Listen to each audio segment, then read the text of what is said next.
জুনাইদ, কি দেখছো ওরকম মনে ধ্যান দিয়ে? কালামের ভিডিও। কালামদার কি ভিডিও দেখছো? খেলার ভিডিও। দেখবে। হ্যাঁ তো কালামদার ভিডিও তো। কি কালামদার কি ভিডিও দেখছো? খেলার ভিডিও। খেলার ভিডিও দেখছো? হ্যাঁ। কালামদার কি খেলা খুব ভালো লাগে? হ্যাঁ। কতটা? অনেক। অনেক। কতটা দেখি?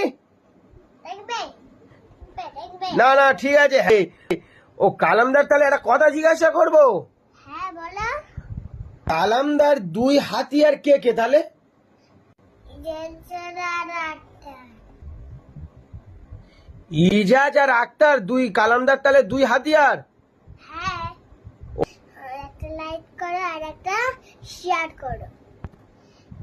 একটা যদি আমাদের ভালো লাগে একটা কমেন্ট করো।